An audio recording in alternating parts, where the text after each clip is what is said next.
नमस्कार साथियों, welcome to all of you PSC Adda. जैसे कि आप सभी को पता है और अभी हमारी एक सीरीज़ चल रही है, वो है हम 2014 से लेकर 2018 तक पूरी जो फर्स्ट पेपर है आपका, फर्स्ट पेपर में जो सेकंड पार्ट होता है यानी कि जो भूगोल है, भूगोल की हम सीरीज चला रहे हैं। और उसमें लास्ट जो 2 वीडियो हैं उसमें मैं आपको 2014 के 3 मार्कर कवर करवा चुका था। अच्छा रिस्पॉन्स मिला है और अभी मेरा मूड है कि मैं 2015 से लगाकर 18 तक के जितने भी 3 मार्कर है उन्हें कवर करवा दूं। देन उसके बाद फिर मैं 10 मार्कर और 15 मार्कर पर आऊँगा। तो आज यहाँ पर 2015 का जो पेपर है उसके मैंने शुरुआत के 7 प्रश्न लिए और ये मैंने आपको सेंड भी किए थे फेसबुक, व्हाट्सअप या यूट्यूब कम्युनिटी वहाँ पर। तो यहाँ पर हम देखेंगे कि 2015 में जो 3 मार्कर है हम उन्हें कैसे लिख सकते हैं। हालांकि एक चीज़ थी कि यहाँ के जो 3 मार्कर पूछे थे इन्होंने 2015 में, वो काफ़ी ईजी थे। हो सकता है आपको ये प्रश्न देखकर लगे कि सर हम तो इन्हें बड़ी आसानी से लिख सकते थे। तो जब अब मैं सीरीज में चल रहा हूं तो ऐसा तो है नहीं कि मैं सरल क्वेश्चन देख के उन्हें छोड़ दूं, लेकिन फिर भी आप देखिए कि जब अगर कुछ ज़्यादा इजी क्वेश्चन आए तो भी उन्हें हम कैसे हैंडल करेंगे। तो आप चाहे तो 2015 का पेपर ज़रूर डाउनलोड करके अपने पास रखिएगा। और ये पार्ट 1 जो आपका जो पेपर 1 है जीएस का, उसके बाद पार्ट बी में भूगोल मिल जाएगा जहाँ पर भारत, विश्व और मध्य प्रदेश भूगोल हम पढ़ते हैं। तो पहला प्रश्न था इनका कि जो कर्क रेखा है वह भारत के कितने राज्यों से गुजरती। सिर्फ इतना प्रश्न था और बहुत इजी प्रश्न थे 2015 के। बाकी सब में टफ पूछे इन्होंने, सिर्फ 2015 में इजी थे। तो प्रश्न था कि कर्क रेखा भारत के कितने राज्यों से गुजरती है। अब अगर ऐसा प्रश्न आया है, आपको कुछ नहीं करना है, कितने राज्यों से गुजरती है तो 8 राज्यों से गुजरती है। हालांकि अगर उसने पूछा है, अगर आप 8 भी लिख देंगे तो हो सकता है यहां पर भी 3 नंबर पूरे मिल जाए। लेकिन कोशिश करें कि आप यहां पर थोड़ा इसको व्यवस्थित कर ही दे कि कितने राज्यों से। हालांकि इसने ऐसा नहीं पूछा है कि कौन कौन से राज्य कितने में, अगर आप 8 भी लिख देंगे तो आपका आंसर कंप्लीट है। लेकिन फिर भी हम ये नहीं सोच सकते हैं कि परीक्षक की मानसिकता किस लेवल की है, तो थोड़ा और आगे बढ़ते हम लिख ही देते हैं 8 राज्य कौन कौन सा है। तो पश्चिम से पूर्व जो क्रम है उनका जो है गुजरात, राजस्थान, मध्य प्रदेश, छत्तीसगढ़, झारखंड, पश्चिम बंगाल, त्रिपुरा और मिजोरम। ये क्रम भी हमने व्यवस्थित लिख दिया है। तो यहां पर पूरी संभावना हो जाती है कि 3 नंबर हमें पूरे मिल जाए। एक बात का खास ध्यान रखें कि अगर ऐसे प्रश्न आते हैं तो वहां पर 3 में से 3 नंबर पूरे मिलेंगे आपको, कि उसने कोई परिभाषा नहीं पूछी, फैक्ट पूछा, फैक्ट लिख दीजिए, कोई दिक्कत नहीं और आपको पूरे में से पूरे नंबर मिल जाएंगे। चलिए अब बढ़ते हैं हम अगले प्रश्न की ओर। और अगला प्रश्न था, प्रश्न कुछ ऐसा था, मैंने लिखा नहीं था लेकिन बाद में लिखा है, जगह कम का इशू है थोड़ा सा, तो थोड़ा समझिए आप। प्रश्न कुछ हिसाब से था कि भारत में नेपाल और सिक्किम सीमा पर भारत की सबसे ऊंची चोटी का नाम और ऊंचाई बताइए। पूरा क्वेश्चन इसने ऐसा पूछा था। आप पेपर देखिएगा, बहुत लंबे लंबे प्रश्न पूछ रखे हैं उन्होंने 3 मार्कर में। तो कुछ नहीं करना है आपको, खास कर ये बात है कि भारत के अंदर नेपाल और सिक्किम सीमा पर एक ही है, उसका नाम क्या है, कंचनजंगा, और उसकी जो ऊंचाई है वो है 85-86 मीटर या 8586 मीटर। आप ऐसा लिखेंगे, बिल्कुल 3 में से 3 नंबर मिलेंगे, कोई दिक्कत नहीं। इसलिए यहां पर एक दिक्कत ये हो जाती है कि आपको थोड़ा प्रीफेक्ट का रटा हुआ होगा तो ये आंसर आप अच्छे से कवर कर पाएंगे। लेकिन तीसरा प्रश्न थोड़ा सा अलग सा आया है और काफी अच्छा प्रश्न है। हो सकता है आपने इसको पढ़ा हो लेकिन कभी इस वे में नहीं पढ़ा होगा। प्रश्न पूछा था कि पश्चिमी तटीय मैदान के उपविभाग बताइए आप।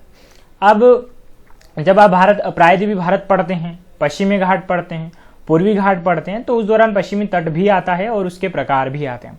तो पश्चिमी तटीय मैदान के उपविभाग कौन कौन से हैं, तो थोड़ा सा हम यहाँ पर लिख के कि पश्चिमी तट ताप्ती मुहाने से कन्याकुमारी तक फैला और इसके 3 भाग है। एक डायग्राम बना दिया हमने और बता दिया है कि 3 कौन कौन से हैं, कोंकण, कन्नड़ और मालाबार तट। और कहां से कहां तक फैला है, मुंबई से गोवा, गोवा से मंगलोर और मंगलोर से कन्याकुमारी। अगर आप इतना लिख देते तो गारंटी है कि फिर 3 में से आपके एक भी नंबर कटने की संभावना बिल्कुल नहीं होती। तो ये उपविभाग है, इसके लिए अगर आपको अच्छा खासा नॉलेज होगा तो फिर आप 3 में से 3 नंबर जरूर कवर कर जाएंगे। उसके बाद चौथा प्रश्न था, प्रश्न बहुत इजी है, इसमें ऐसी कोई दिक्कत है नहीं। इसमें प्रश्न था अगला, चौथा प्रश्न ये था कि ग्रेट बेरियल प्रवाल भित्ति कहाँ स्थित है। सिर्फ इतना पूछा है उसने कि कहाँ स्थित है, बस आपको बताना है कि ग्रेट बेरियल प्रवाल भित्ति जो है वह ऑस्ट्रेलिया के पूर्वी दिशा में कोरल सागर में स्थित है। अगर आप इसमें यह भी लिखते हैं कि ऑस्ट्रेलिया में स्थित है या जो ऑस्ट्रेलिया निकट सागर में स्थित है तो भी आपको पूरे नंबर मिल जाएंगे, क्योंकि फैक्ट पूछा है। और इस 2015 का पेपर था वो भूगोल के मामले में इजी भी था। बाकी 2014, 16 और 17 के मुकाबले। तो जब हम आगे प्रश्न देखेंगे तो आपको वहां पर क्लियर होगा कि आगे प्रश्न काफी टफ मिलेंगे आपको। चलिए, अगला प्रश्न था उनका कि यूएसए का डेट्रॉइट किस लिए प्रसिद्ध है।